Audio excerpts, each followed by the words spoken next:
नमस्कार, India head के खास कार्यक्रम सवाल तो बनता है में आप सभी का स्वागत है। मैं हूं आपके साथ सुनीता पटेल। जी हां, बिल पर बवाल क्यों है सवाल। विपक्ष के काफी विरोध और शोर शराबे के बीच केंद्रीय अल्पसंख्यक मामलों के मंत्री किरण रिजिजू ने लोकसभा में आज वक्फ बोर्ड कानून में संशोधन से जुड़े दो अहम विधेयकों को पेश कर दिया। अब इस विधेयक को लेकर कांग्रेस और सपा समेत कई विपक्षी दलों ने जमकर विरोध दर्ज किया है। वहीं सरकार का कहना है कि इस विधेयक के जरिए वक्फ बोर्ड को मिली असीमित शक्तियों पर अंकुश लगाकर बेहतर और पारदर्शी तरीके से प्रबंधन किया जा सकेगा। साथ ही सरकार ने इसे संयुक्त संसदीय समिति जेपीसी के पास भेजने की सिफारिश भी की है। 40 से अधिक संशोधनों के साथ वक्फ संशोधन विधेयक में मौजूदा वक्फ अधिनियम में कई भागों को खत्म करने के प्रस्ताव हैं। इसमें केंद्रीय और राज्य वक्फ बोर्ड में मुस्लिम महिलाओं का प्रतिनिधित्व सुनिश्चित करना भी शामिल है। इसके साथ ही किसी भी धर्म के लोग इसकी कमेटियों के सदस्य हो सकते हैं। अधिनियम में आखिरी बार 2013 में संशोधन किया गया था। अब इसको लेकर प्रतिक्रियाओं का दौर भी शुरू हो चुका है। तो चलिए आपको सुनवाते हैं क्या कुछ आ रही हैं इस विधेयक को लेकर प्रतिक्रियाएं। Permission, I rise to move for leave to introduce the Waqf Amendment Bill 2024. Shri Venugopal.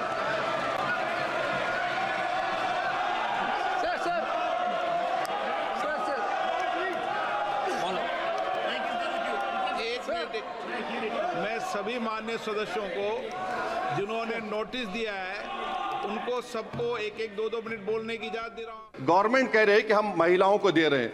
मुझे यकीन है कि आप बिल्किस बानो को और जकिया जाफरी को मेंबर बनाएंगे, मुझे यकीन है। मैं आपसे जानना चाह रहा हूं सर कि ये जो आप बिल ला रहे हैं, आप देश को बांटने का काम कर रहे हैं, जोड़ने का काम नहीं कर रहे हैं। आप दुश्मन हैं मुसलमानों के, उसका सबूत ये बिल है। आने वाले महाराष्ट्र और हरियाणा में जो निर्वाचन में इनकी डूबती हुई सरकार को बचाना, उस उद्देश्य से ये बिल लाया जा रहा है। और इसीलिए इस प्रकार का धर्म का जो ये राजनीति करते हैं, इसके विरोध में हमने अपनी बात रखी। क्या हम 1995 के बाद जिसमें मैंडेटरी था सर्वे होना जो आज तक नहीं हुआ, तो शायद विपक्ष के भी सदस्यों को, तमाम सदस्यों को किसी से कम जानकारी नहीं होती है। मैं सिर्फ इतना जानता हूं कि कौन क्या कह रहा है छोड़िए। डॉग विसिल पॉलिटिक्स पड़ोस में जो हुआ हमें सीखना चाहिए कि लोगों के जो एस्पिरेशन है उसके अनुसार काम होना चाहिए, ना कि माई वे और हाईवे। हमारी भी डिमांड थी कि इसको जेपीसी में रखा जाए। जिस तरह से हड़बड़ी में ये सरकार इस बिल को लेके आई है, बिना रिसर्च किए हुए, बिना अपनी तैयारी पूरा किए हुए, तो मुझे लगता है मंत्री महोदय भी कंफ्यूज थे और सरकार भी कंफ्यूज थी। जिस तरह से ऑपोजिशन जो प्रश्न उठा रहे थे उसका उनके पास जवाब नहीं था। और एक बार कमेटी के पास गई तो हमारा भी डिमांड था, कमेटी के पास गई। बहुत सारे ऐसे बिंदु हैं जिस पे चर्चा नहीं हुई है। देखिए, बात यह है कि इस विषय के आप सुन सकें कि कम से कम दो राय, बहुत लोग बात किए और ऐसे भी और लोग थे जो बोलना चाहते थे और उनको मौका नहीं मिला क्योंकि इतने लोग इस बिल के इंट्रोडक्शन के खिलाफ था। और ये असंवैधानिक है, ये है हमारा दूसरा बड़ा चिंता है। तो इसलिए मेरे ख्याल में कमेटी के अंदर चर्चा होने दीजिए, फिर हम तय करेंगे। This is a very constructive step taken by the Modi government to ensure that the rights of poor Muslim families, especially Muslim women and children, are protected.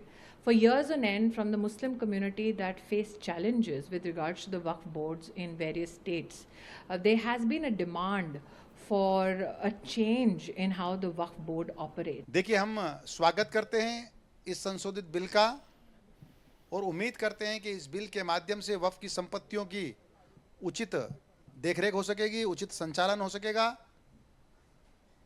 और यह बिल के माध्यम से जो हमारे देश की आवाम है उसके भलाई के काम हम कर सकेंगे। आज अल्पसंख्यक समाज को, मुसलमान भाइयों बहनों को कभी बढ़ाने की बात विपक्ष ने नहीं की।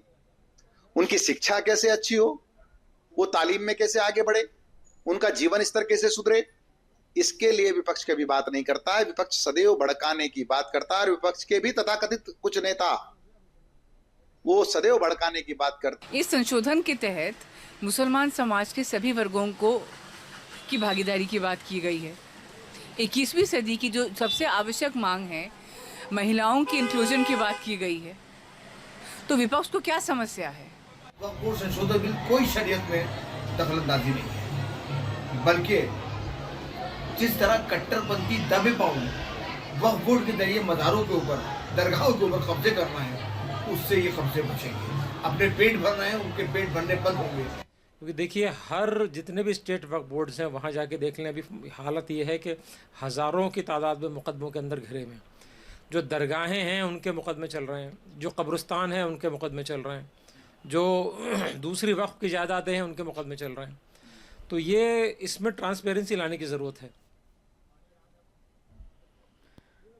तो क्या कुछ है सवाल जवाब आपको जानना बेहद जरूरी है। आपको बताते हैं कि बिल संशोधन को लेकर ये सवाल उठ रहे हैं। बिल संविधान के खिलाफ है, ये संविधान के किसी भी आर्टिकल का उल्लंघन नहीं करता, ये धर्म के मौलिक अधिकारों का भी उल्लंघन नहीं करता। बिल के हक को छीना जा रहा है, किसी का हक नहीं छीना जा रहा, मुस्लिम महिलाओं को जगह दी गई है। एक सवाल और कि वक्फ संशोधन बिल क्यों लाए? जवाब यह कि आजादी के बाद 1954 में बिल लाया गया, इसके बाद अब तक कोई संशोधन नहीं हुआ। बिल में वक्फ एक्ट 1995 में संशोधन किया गया है। तो कुछ जवाब जो कि जानना बेहद जरूरी है। बिल के हक को छीने जा रहा है, किसी का हक नहीं छीना जा रहा, बल्कि मुस्लिम महिलाओं को जगह दी गई है। आजादी के बाद 1954 में बिल आया, इसके बाद अब तक कोई संशोधन नहीं हुआ। और अब चलिए जान लेते हैं धारा 40 जिसे हटाने पर विवाद है। आखिर क्यों है ये विवाद, ये भी जान लेते हैं। तो वक्फ कानून 1995 के सेक्शन 40 को हटाया जा रहा है। किसी भी संपत्ति को वक्फ की संपत्ति घोषित करने का अधिकार था। जब संपत्ति को लेकर अधिकारों पर कैंची चला दी गई है। वक्फ अधिनियम की धारा 40 पर सबसे ज्यादा विवाद। वक्फ अधिनियम की धारा 40 पर सबसे ज्यादा विवाद क्यों? आपको यही बता दें कि वक्फ बोर्ड के फैसले के खिलाफ सिर्फ ट्रिब्यूनल में ही जाने का है अधिकार। तो वक्फ कानून 1995 के सेक्शन 40 को हटाया जा रहा है, जिसको लेकर हो रहे हैं विवाद।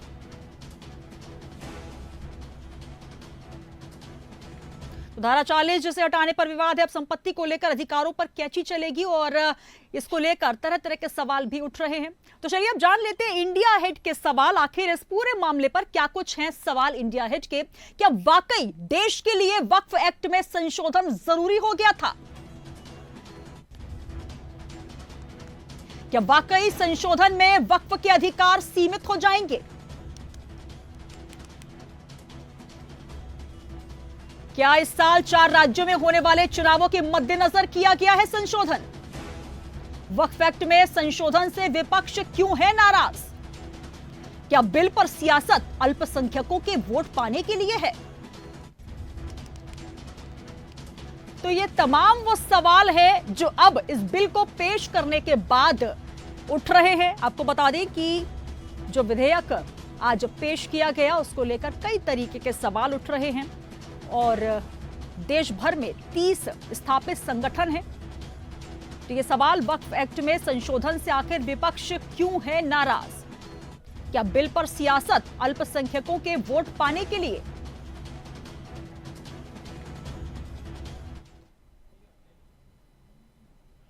तो इसी पर करेंगे चर्चा और हमारे साथ कौन कौन से मेहमान जुड़ रहे हैं। सबसे पहले आइए एक परिचय आपसे करवा देते हैं। हमारे साथ सबसे पहले जुड़ रहे हैं कांग्रेस से रोहित यादव जी। रोहित जी बहुत स्वागत है आपका इंडिया हेड में। धन्यवाद। और साथ ही जुड़ रहे हैं राहुल आनंद जी बीजेपी से। राहुल जी बहुत स्वागत है आपका इंडिया हेड में। जी नमस्ते। और साथ ही अकील सिद्दीकी सर हमारे साथ चैनल हेड जुड़ रहे हैं न्यूज रूम से। चलिए शुरुआत में सबसे पहले करना चाहूंगी अकील जी आपसे ही, क्योंकि लगातार इस पर नजर बनाए हुए हैं आप और लगातार अगर बात की जाए उत्तर प्रदेश का भी जिक्र बार बार आज हुआ, क्योंकि सबसे ज्यादा जो वक्फ बोर्ड की संपत्ति है उत्तर प्रदेश में आकी गई है और कुल मिलाकर सपा जो है इसको लेकर मुखर हो रही है। तमाम विपक्षी दल जो है इसको लेकर ये कह रहे हैं कि सोची समझी एक षड्यंत्र के तहत, एक राजनीति के तहत ये कदम उठाया गया है और कहीं ना कहीं धर्म विरोधी है, किसी कौम विरोधी, मजहब विरोधी, कुल मिलाकर एक विरोध का स्वर एक सुर में तमाम विपक्षी बोल रहे हैं। क्या कहेंगे आप इस अधिनियम को लेकर? की वजह भी है। वजह यह है कि एक तो केंद्र में भारतीय जनता पार्टी की सरकार है, दूसरा विपक्ष में कहां कौन है ये भी आपको दिख रहा है और तीसरी बड़ी बात यह है कि अब उपचुनाव भी है। ऐसे में विपक्ष का चिल्लाना लाजमी है। मामला भी कहां से जुड़ा है? सुन्नी और शिया वक्फ बोर्ड से जुड़ा हुआ है। वक्फ बोर्ड कहां से आता है? सबसे ज्यादा संपत्ति किसकी है? मुस्लिम समाज की है जी। उपचुनाव में वोटर की जरूरत कहां पर है? वोट की, मुसलमानों की। वो वोट बैंक कहां जाएगा? अल्पसंख्यक का वोट कहां जाएगा? वक्फ बोर्ड में जितनी संपत्ति है जी, वो मुस्लिम समाज इस श्रद्धा से करता है कि हमारी संपत्ति सुरक्षित हो जाए। किसी के, देखा होगा आपने इतिहास में देखा है कि किसी के बच्चे नहीं होते हैं तो वो जो पति पत्नी होते हैं वो बाद में ये डिसाइड करते हैं कि हमारे पास अपूर्ण संपत्ति है तो हम उस संपत्ति को वक्फ कर दे सरकार को। सरकार की जिम्मेदारी ये होती है, उसकी बाउंड्री वाल हुई रहती है, वो वक्फ में चढ़ जाती, कोई कब्जा नहीं कर पाता है। वक्फ में ये हो गया कि हमने एक मस्जिद बनवा दी या दरगाह बन गई है या सार्वजनिक रूप से मुस्लिम लॉ के हिसाब से, शरीयत के हिसाब से या मुस्लिम कानून के हिसाब से जो मस्जिद और मदरसे चलते हैं जी, उसके लिए वक्फ की जाती थी कि उस पर नेक काम हो जाए, मुझे उसका अच्छा सिला, मुझे पुण्य मिल जाए, इसके लिए लोग वक्फ करते हैं। निश्चित तौर पे इधर बीते 10-15 सालों से देखने को मिला है कि ज्यादातर वक्फ की जो संपत्ति रही, चाहे वो सुन्नी वक्फ बोर्ड की हो चाहे शिया वक्फ बोर्ड की हो, सबसे ज्यादा जो सामने मामले आए हैं वो उत्तर प्रदेश से आए हैं कि वक्फ की संपत्ति को बेच दिया गया, किसी की आस्था से ठेस पहुंचाया जा रहा था। वक्फ की करोड़ों की संपत्ति, मतलब शिया वक्फ बोर्ड में तो सबसे ज्यादा हुआ कि जो संपत्ति थी वो नवाबों के जमाने की थी जी। नवाब वाजिद अली शाह के जमाने की अगर बात करें इतिहास की तो लखनऊ में सबसे ज्यादा संपत्ति, मुरादाबाद में शिया की सबसे ज्यादा संपत्ति है, उत्तर प्रदेश में कई ऐसी जगह है। सुन्नी की सबसे ज्यादा संपत्ति है जो सुन्नी वक्फ बोर्ड में है, उसके तो उत्तर प्रदेश में हर राज्य में, हर जिलों में सबसे लेकिन ज्यादा। अकील जी, विरोध किस बात का है जब वक्फ बोर्ड के पास सबसे ज्यादा संपत्ति है? ये सभी कह रहे हैं और निश्चित तौर पर ये सर्वमान्य भी है। कुल मिलाकर ये कहा जा रहा है कि अब इस अधिनियम में जो सुधार किया जा रहा है, जो संशोधन किया जा रहा है, उसके तहत एक पारदर्शिता लाने का प्रयास सरकार कर रही है और अभी सिर्फ पेश किया गया है अधिनियम संशोधन करके, लेकिन इसको जो पूरा मामला है जेपीसी में है। तो कुल मिलाकर अधिकार अभी भी सुरक्षित है, लेकिन विरोध के जो स्वर उठ रहे हैं उसको लेकर तमाम तरीके के सवाल है कि आखिर विरोध क्यों? देखिए, धारा 40 की जो कैची चलाई जा रही है उसमें नियम यह है कि जब भी जो मुकदमे या मामले होते थे वो ट्रिब्यूनल में होते थे। एक सीमा है वक्फ बोर्ड की, वो जो भी उत्तर प्रदेश में चाहे वो मस्जिद बनी हो, मदरसा बना हो या वक्फ की संपत्ति हो, वो ट्रिब्यूनल में ही केस जाएगा, वो सिविल कोर्ट में नहीं जाता था जी। सिविल कोर्ट में जाएगा तो आदमी वहां पे डील हो जाएगी, बिकना है नहीं बिकना है, हमारा है किसका है। लेकिन इसकी एक सीमा है, जो ट्रिब्यूनल केस है वो लखनऊ के जवाहर भवन में है, वहां पे वो केस चलता है, उसके वकील अलग हैं जी, उसकी जो नियम कानून है, धारा है वो अलग है। ये सब, इसमें एक चीज आ जाएगी अगर ये बाहर जाता है, अगर उस सीमा से बाहर जाता है। लेकिन ये तो कहीं ना कहीं संविधान पर आपका एक कहीं ना कहीं विश्वास नहीं है कि आप ये चाह रहे हैं कि ट्रिब्यूनल से अगर बाहर जाएगा तो हमें अधिकारों का हमारा हनन हो जाएगा। तो कुल मिलाकर संविधान पर क्या विश्वास नहीं है? संविधान तो विश्वास करना ही पड़ेगा। संविधान जो बना है उसने देश में सबको उसको लागू कर, उसको उस पे सब उसी पे चलना चाहिए। अकील जी, मैं आप तक आऊंगी, हमारे साथ बीजेपी और कांग्रेस से प्रवक्ता जुड़े, उनसे हम बात कर लेते हैं। क्या कहना चाहेंगे रोहित यादव जी, क्योंकि लगातार विपक्ष एक सुर में कह रहा है कि इसका विरोध होना चाहिए। हालांकि जेपीसी का समर्थन भी किया है और जेपीसी में अब यह पूरा अधिनियम गया है, इसको लेकर अब कमेटी का गठन होगा, लेकिन विरोध किस बात का, ये आपसे भी समझना चाहेंगे, फिर उसका जवाब मिलूंगी बीजेपी प्रवक्ता राहुल आनंद जी से। देखिए सुनीता जी, एक बात बहुत स्पष्ट है जी, अगर सिर्फ विरोध होता और अंधा विरोध होता बिना किसी कारण के तो जेपीसी का भी समर्थन नहीं होता जी। ज्वाइंट पार्लियामेंट्री कमेटी का समर्थन करने का मतलब है कि हम एक खुले मंच पे, खुले विवेक और बुद्धि के साथ उस पर चर्चा चाहते हैं, जिसके विषय में बार बार बात करी जा रही है कि ट्रांसपेरेंसी लाने की कोशिश की जाएगी इसके द्वारा। हम उस ट्रांसपेरेंसी के लिए बिलीव करते हैं, मगर एक बहुत बड़ा सवाल है, मैं आपको यहाँ बताना चाहूंगा, एक हर भारतवासी के मन में इस समय है कि कहीं ना कहीं ट्रांसपेरेंसी के नाम पे उसको चला जाता है, क्योंकि उसके पूर्व अनुभव ऐसे रहे हैं, चाहे वो नोटबंदी रहा हो चाहे जीएसटी रहा हो, उसको कहीं ना कहीं कानूनों में उलझा करके ट्रांसपेरेंसी के नाम पे उसके साथ छल किया गया है।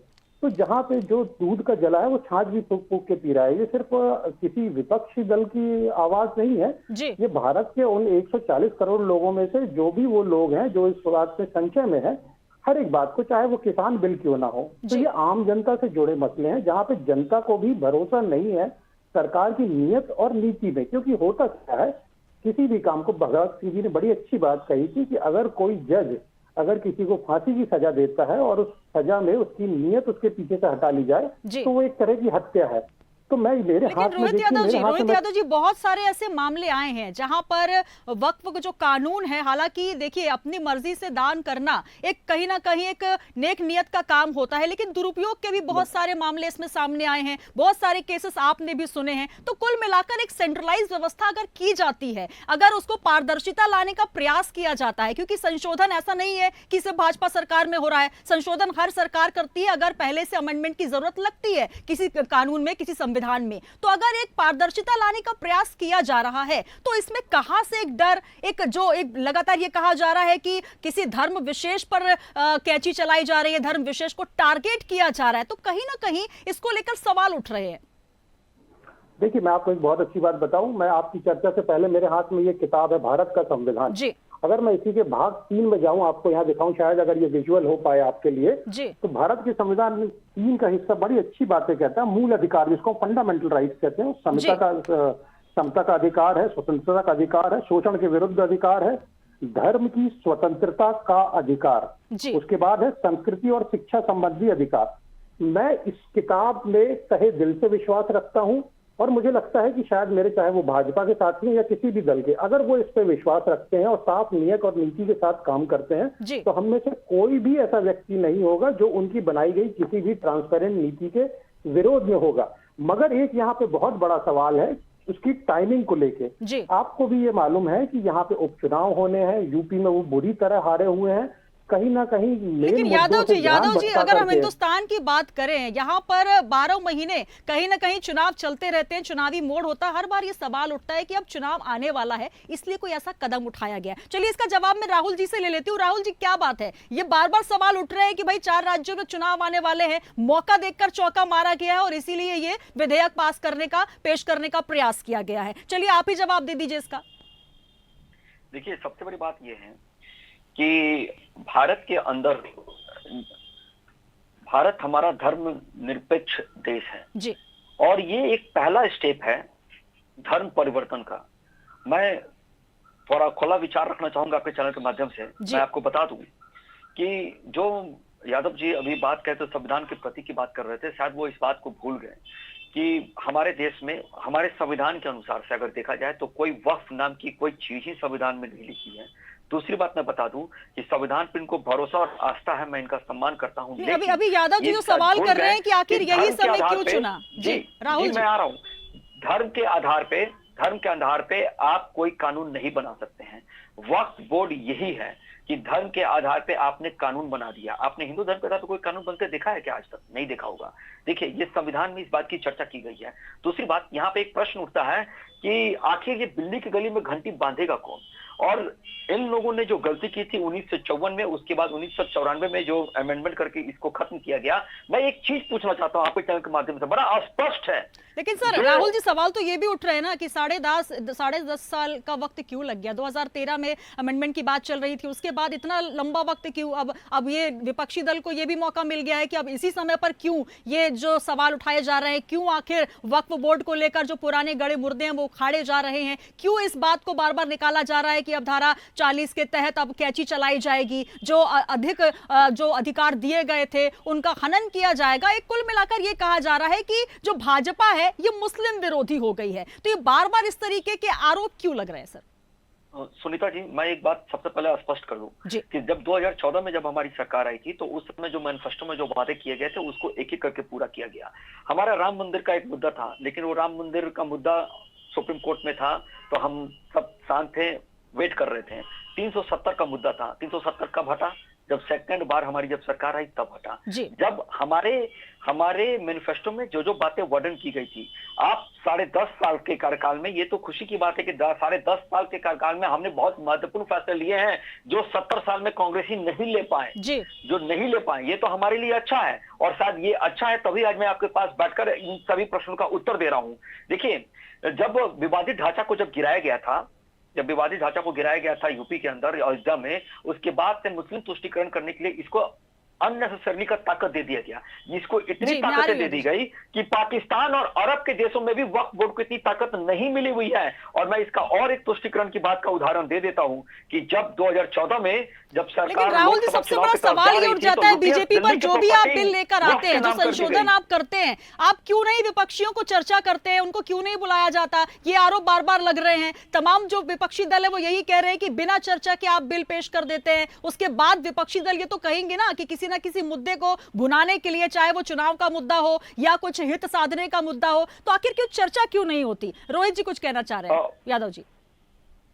देखिए, मेरे भाजपा के मित्र अभी बड़ी अच्छी बात कर रहे थे कि उनको संविधान में भरोसा है जी। उन्होंने संविधान में भरोसा जताया और अगली लाइन वही कह दिया कि हमारे जो मैनिफेस्टो में चीजें थी हम उसे पूरा कर रहे थे, और हमारी मैनिफेस्टो में था राम मंदिर बनवाना जी। मैं उनसे बड़े सम्मान के साथ पूछना चाहता हूं, जब कोई मसला कोर्ट में था तो ये मसला किसी भी सरकार का मसला कैसे हो सकता है? ये धार्मिक आस्था का विषय था, इसको आपने चुनावी मुद्दा क्यों बनाने की कोशिश की? आपके चुनावी मैनिफेस्टो में ये आया कैसे? अगर आप अपने आप को धर्मनिरपेक्ष बोलते हैं, इस देश को धर्मनिरपेक्ष बोलते हैं, इस संविधान को मेरे हाथ में जिसकी प्रति उसको धर्मनिरपेक्ष और गुट निरपेक्ष के सिद्धांत पे बनाया गया था, तो आपने ये ध्रुवीकरण करने की कोशिश क्यों की? और ये आज की आपकी कोशिश नहीं थी, आप जब 2 सीटों से आगे बढ़े थे ये तब से आपकी कोशिश थी, और आज भी कहीं ना कहीं आपका हिडन एजेंडा जो है वो पब्लिक के बीच में जग जाहिर है, और आप इसी ध्रुवीकरण के आधार पर चुनाव करा रहे हैं ताकि मूल मुद्दों से ध्यान भटका रहे, हिंदू मुसलमान में कहीं ना कहीं ये झगड़ा होता रहे, और आपका किसी ना भी किसी तरह से अपना काम बनता रहे। यहाँ मैं आपको रोकना चाहूंगी, हालांकि राहुल जी इसका जवाब देंगे, लेकिन जिस तरीके से आप बात कर रहे हैं, जब ये मुद्दा उठ रहा है, मैं फिर अकील सिद्दीकी सर जी का रुख करूंगी। आप संविधान लेकर यहाँ पर बैठे हैं, संविधान सबसे पहले कहता है कि संविधान हिंदुस्तान में हर धर्म, हर जाति, हर मजहब के लिए एक है, और सबसे बड़ी बात इसकी पहली लाइन यही है कि सबके जो अभिव्यक्ति की आजादी है, धार्मिक स्वतंत्रता है, किसी का हनन नहीं होना चाहिए। जब राम मंदिर की बात आती है तब आप कहते हैं कि यह भी तुष्टीकरण की राजनीति है, जब वक्फ बोर्ड की बात आती है तब कहते हैं कि आप किसी धर्म विशेष के लोगों को टारगेट कर रहे हैं। तो जब सब एक हैं और किसी मुद्दे को लेकर बात हो रही है तो इसकी पारदर्शिता लाने का जब प्रयास किया जा रहा है, हालांकि देखिए सुप्रीम कोर्ट का मामला था और वहां से राम मंदिर का मुद्दा जो है वो स्पष्ट हो चुका है, अब पूरा मामला जो है जेपीसी के अंतर्गत है, तो आपको जब स्पष्टीकरण और जवाब मिल जाएगा तो पहले से आखिर क्यों इस तरीके के जो नेगेटिव एक पूरा एस्पेक्ट बनाया जाता है, नेगेटिव एनवायरनमेंट बनाया जाता है कि किसी धर्म विशेष को टारगेट किया जा रहा है? तो कहीं ना कहीं पारदर्शिता का जब मामला है तो उसका जवाब आने का इंतजार तो कीजिए सर। देखिए, मैं आपसे वही कह रहा हूं, पारदर्शिता का मामला है तो फिर उस पर चर्चा क्यों नहीं हुई?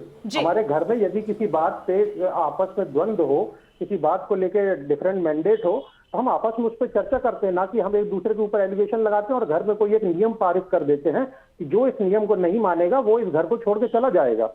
तो मेरा यही उनसे पूछना है कि उनकी नीयत और उनके जो समय है वो दोनों ही इस बात के ऊपर इशारा करते हैं कि कहीं ना कहीं दाल में कुछ काला है।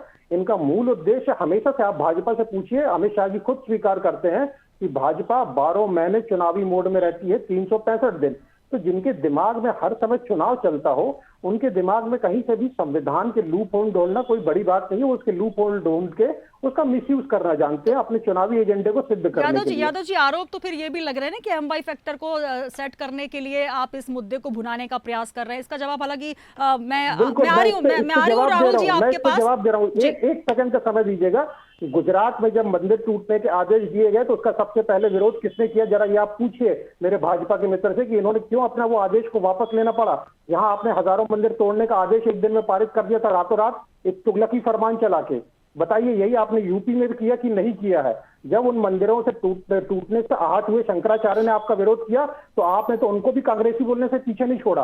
तो आप लोग तो स्वयं सिद्ध हैं कि आप लोग सिर्फ और सिर्फ चुनावी भाषा बोलते हैं, आप सिर्फ भाजपा का एजेंडा चलाते हैं, ना आपको हिंदुओं से मतलब है ना मुसलमान से, और इस देश की राजनीति में, इस देश के संविधान में तो आपको कतई कोई भरोसा नहीं है।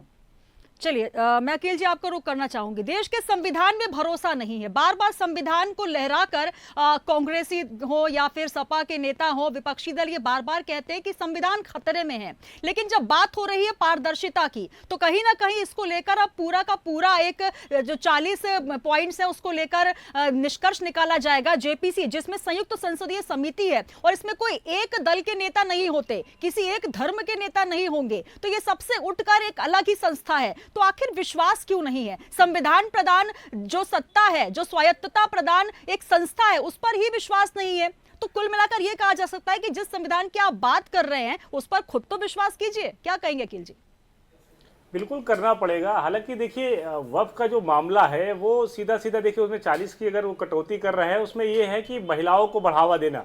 महिलाओं का एडजस्ट कहाँ कर सकते हैं? जो कमेटी जो है वो मस्जिद हो, मदरसा जो चलाया जाता है उसमें पुरुष शामिल होते हैं, चाहे अध्यक्ष हो, सेक्रेटरी हो, या अगर महिलाओं को बढ़ावा देंगे तो निश्चित तौर पे ये कहा जा सकता है, इस नज़र से भी देखा जा सकता है कि कमेटी में अगर महिलाएं आ जाएंगी तो हो सकता है जैसे उनको वो भी उस संपत्ति को संभाल के रखेंगी, मस्जिद मदरसे कोई कमेटी को चंदे के पैसा आता है उसको बढ़ा सकती हैं। निश्चित तौर पे उनको एक कार्य भी मिल जाएगा कि अब कम से कम महिलाएं आगे आकर इस कमेटी को देखेंगी निश्चित तौर पे। लेकिन मुझे एक वाकया याद आ गया 25-30 साल पहले का, जब 92 के बाद दंगा हुआ था और दाऊद इब्राहिम की जो संपत्ति थी, उनके आसपास की संपत्ति को वक्फ किया था उन्होंने। उस संपत्ति में किसी बोरा समाज की वो संपत्ति थी, लेकिन उस संपत्ति पे किसी कंपनी को दे दिया गया था और उस पर काम शुरू हो गया था। बड़ी कंपनी थी जहां तक मुझे याद है, और उस कंपनी के बाद किसी ने उस पर नोटिस जारी कर दिया था, ये संपत्ति जो है वो वक्फ हो चुकी है और प्राइवेट सेक्टर को दे दिया गया है। उसको विवाद हो गया, लेकिन कंपनी का नुकसान वहां हो गया था। मुझे लगता है यहां भी संपत्ति बहुत ज्यादा उत्तर प्रदेश में है और हर राज्य में भी है। निश्चित तौर पे उस संपत्ति में बंडरबाट बहुत हुआ। लखनऊ में अगर देखा जाए, जो सिया वक्फ बोर्ड के चेयरमैन रहे हैं उन्होंने बहुत संपत्ति बेचा और वो आजम खां के करीबी रहे जब समाजवादी पार्टी की सरकार रही है। ये आरोप लगा, भारतीय जनता पार्टी ने लगाया था, लेकिन कहीं ना कहीं वो भारतीय जनता पार्टी की जब सरकार आई तो भी वो चेयरमैन साहब बने रहे। बाद में ये क्या हुआ कि उन्होंने धर्म परिवर्तन किया, मुस्लिम से, शिया से, हुसैन से वो त्यागी हो गए। उसके बाद ही कहीं ना कहीं जब आरोप लगने लगे तो उनको हटाना पड़ा भारतीय जनता पार्टी को। आज उनकी कहीं वैल्यू नहीं है। कई चीजें आई थी, लेकिन संपत्ति वो बेच चुके थे। बहुत सी संपत्ति अब ना बिके, इस पर नकेल लगाने के लिए नए कानून भी लाए जा रहे हैं। लेकिन कहीं ना कहीं जो टर्मिनल की बात हो रही थी कि वहां सीमित है, अब जब वो बाहर आएगी, जब सिविल कोर्ट में अगर मामला चलेगा तो लोगों को ये डर है कहीं ना कहीं इस मामले में कि हमारी जो संपत्ति जो हमने वक्फ किया है वो कहीं बट न जाए, कंपनी को न चली जाए, कोई दूसरा व्यक्ति खड़ा होकर पैरवी करके, फर्जी करके वो न कर ले दूसरे धर्म के लोग। तो ये डर कहीं उस धर्म को लग रहा है। लेकिन निश्चित तौर पे अभी इस मौके पर ये कानून जो संशोधन आ रहा है, जहां जब चुनाव है तो दोनों की बात अपनी अपनी जगह सही है, पार्टी की बात रख रहे हैं निश्चित तौर पे। लेकिन जो वोट बैंक है, मुस्लिम वोट बैंक, वो अगर देखिए सुनीता जी कहीं पे, तो अब चुनाव के दौरान उस वोट बैंक को पाने के लिए, चाहे वो बिल्कुल ये कहा जा सकता है अकील जी कि किसी भी मुद्दे को लेकर उसके जड़ तक जाना, उसके जो एक विषय को समझने से ज्यादा सिर्फ ये साधना है कि चुनाव कहां है, कौन से वोटर हमारे पक्ष में जाएंगे। तो कुल मिलाकर संविधान की जब हम बात कर रहे हैं, चाहे वो बीजेपी हो, कांग्रेस हो, सपा हो, संविधान सर्वोपरि है। यहां बहुविधान नहीं होना चाहिए। मैं समय की कमी है, मैं अंतिम प्रतिक्रिया आप दोनों से लेना चाहूंगी संक्षिप्त में। राहुल आनंद जी क्या कहेंगे बहुत संक्षिप्त में? आखिर क्यों नहीं आप बार बार अपने जो विपक्षी हैं, जो विपक्षी दल के नेता हैं, जो उनको कॉन्फिडेंस में ले पाते और इस तरीके की स्थितियां बनती हैं, चाहे सीए का मामला हो, चाहे कृषि कानून का मामला हो, चाहे ये मामला हो 370 का, तमाम ऐसे मुद्दे जिसको लेकर बार बार विरोध का स्वर उठता रहा। तो आखिर क्यों नहीं ऐसा होता कि एक बार आप चर्चा कर ले, चर्चा पर जोर क्यों नहीं होता? देखिए, एक बहुत पुरानी कहावत है, हाथ कंगन को आरसी क्या, पढ़े लिखे को फांसी क्या। ये हमारा विपक्ष बिल्कुल इसी तरह से अपने आप को प्रेजेंट करता है। हमारे विपक्ष कभी भी गलत चीजों को गलत नहीं करता। मैं रोहित यादव जी से एक ही सवाल पूछना चाहता हूँ। वो संविधान की बात करते हैं, 1500 साल पुराना मंदिर पूरे वक्फ बोर्ड के नाम हो जाता है। इस पे किसी भी प्रतिपक्ष के नेता की कोई प्रतिक्रिया नहीं होती है, ना ही कोई मुस्लिम स्कॉलर कुछ बात बोलते हैं और ना ही कोई इंडिया अलायंस के लोग बोलते हैं। क्या ये गलत नहीं है? आप ईमानदारी से बताइए मुझसे, क्या ये गलत नहीं है कि जो 1300 साल पुराना धर्म है वो 1500 साल पुराने मंदिर को अपना बना लेता है, पूरा का पूरा गांव उसका हो जाता है, और मुस्लिम तुष्टीकरण से बचने के लिए आपने एक बयान तक नहीं दिया। क्या ये गलत नहीं है? और आप किस संविधान की बात करते हैं? चलिए रोहित जी, मैं अंतिम प्रतिक्रिया आपसे ले लेती हूँ। केंद्रीय पोर्टल, डाटाबेस और जब हर चीज को डिजिटलाइजेशन करने की बात हो रही है, और ये एक सेक्टर में नहीं हो रहा, हर सेक्टर में हो रहा है, तो जब एक कानून, एक संविधान, एक देश की बात होती होती है तो क्यों नहीं पारदर्शिता हर जगह होनी चाहिए? क्यों वहां पर हिंदू मुस्लिम फैक्टर आ जाता है? क्यों ये लड़ाने भिड़ाने की बात होती है? और यहां तक कि लगातार सोशल मीडिया पर एक डर का माहौल भी हो रहा है कि पड़ोसी देश के हाल देख लीजिए, कहीं ऐसी स्थिति ना हो जाए। तो क्या पक्ष और विपक्ष को किसी मामले पर मिलकर बैठकर बात करने की जरूरत है, या इस तरीके के डर के माहौल को निर्मित करना कि ऐसा माहौल ना बन जाए? आप जिस तरीके से धर्म विशेष पर, मजहब विशेष पर आप टिप्पणी कर रहे हैं, टारगेट कर रहे हैं, आखिर ऐसा क्यों? संक्षिप्त में देखिए, ये बात सरकार के दायित्व और उसके कार्यक्षेत्र की है कि वो एक भयमुक्त देश और समाज बना के रखे, क्योंकि सत्ता जिसके हाथ में होती है वह भय भी बना सकता है और भय मुक्तता भी बना सकता है। तो ये कहीं ना कहीं उनकी नैतिक जिम्मेदारी होती है सरकार की कि वो किसी भी स्थिति में, चाहे वो हमारे पड़ोसी मुल्कों में जो हुआ है उससे सीख ले, या हमारे जो पुराने अनुभव रहे हैं उससे सीख ले कि हमारे यहाँ एक बार बंटवारा हो चुका है। तो हम बार बार किसी भी ऐसी चीज को एक स्वस्थ मानसिकता का परिचायक नहीं मान सकते जहाँ पे देश चलिए आपने फिर एक बार वही बात कर दी, बंटवारा हो चुका है। कहीं ना कहीं ये जो भी चीजें हो रही है वो एक नेगेटिव सेंटीमेंट को क्रिएट कर रही है। अखिल जी, बहुत संक्षिप्त में आपकी टिप्पणी पूरी बहस को लेकर। सही है, अपनी अपनी बात रख रहे हैं निश्चित तौर पे, लेकिन समय बस कहना यही है कि आदमी को लगता है, विपक्ष को ये लग रहा है कि अभी पड़ोसी मुल्क बांग्लादेश में जो हालात है वो खराब है, इस समय ये कानून नहीं आना चाहिए। दूसरा चुनाव है, चुनाव में वोट बैंक को लुभाने के लिए अपनी अपनी पार्टी कहीं ना कहीं ये कानून लेके आई है। उनका आरोप ये विपक्ष का है। लेकिन भारतीय जनता पार्टी का यह आरोप है कि हम सही समय पे लाए हैं और बहुत पहले इसको हो जाना चाहिए, नहीं हुआ, इसलिए हम संसद में कानून लाए। नहीं पास हो पा रहा है, विपक्ष इसका विरोध कर रहा है, हमने वहां भेज दिया। जो फैसला वहां से आया उससे सबको मान होना चाहिए। चलिए, बहुत शुक्रिया आप तीनों मेहमानों का हमारे साथ जुड़ने के लिए। बीजेपी से हमारे साथ राहुल आनंद जी जुड़े, आपका धन्यवाद। रोहित यादव जी कांग्रेस से, आपका बहुत शुक्रिया। अखिल जी, आपने बहुत अच्छी बात रखी, आपका भी बहुत बहुत धन्यवाद। तो कुल मिलाकर जिस कानून की बात हो रही है, क्या वाकई देश के लिए वक्फ एक्ट में संशोधन जरूरी हो गया था? क्या वाकई नए संशोधन में वक्फ के अधिकार सीमित हो जाएंगे? इंडिया हेट के ये तमाम सवाल क्या इस साल 4 राज्यों में होने वाले चुनावों के मद्देनजर ये संशोधन किया गया है, या वक्फ एक्ट में संशोधन से विपक्ष क्यों नाराज है? तो नाराजगी लगातार देखी जा रही है। मुद्दा चाहे जो भी हो, नाराजगी बनी रहती है, लेकिन सबसे बड़ा सवाल यह कि कोई भी एक्ट, कोई भी संशोधन अगर किया जाता है तो सबसे बड़ा सवाल कि क्या विपक्ष इस मुद्दे पर चर्चा की मांग जो पहले कर रहा है, अगर पहले से हो जाए, इस बात को स्पष्ट कर दिया जाए कि इस संशोधन को लेकर क्या सरकार की मंशा है। अगर पारदर्शिता की आप बात कर रहे हैं तो पारदर्शिता दोनों तरफ होनी चाहिए, और सबसे बड़ी बात कि आप किसी भी एक्ट का दुरुपयोग ना करें। और वक्फ बोर्ड को लेकर पहले भी कई ऐसे मामले आए हैं जिसमें दुरुपयोग के मामले उठते रहे हैं, लेकिन सबसे बड़ा सवाल यह कि अब जेपीसी के तहत अब इस पूरे मामले की जांच होगी, संशोधन होगा। और सबसे बड़ा सवाल यह कि जो डर का माहौल बनाया जा रहा है फिलहाल वो हिंदू मुस्लिम फैक्टर में ना बदले और एक पारदर्शिता के तहत इस कानून में संशोधन हो। हमारी इस खास चर्चा में इतना ही। दीजिए इजाजत, आप बने रहिए इंडिया हेट के साथ। नमस्कार।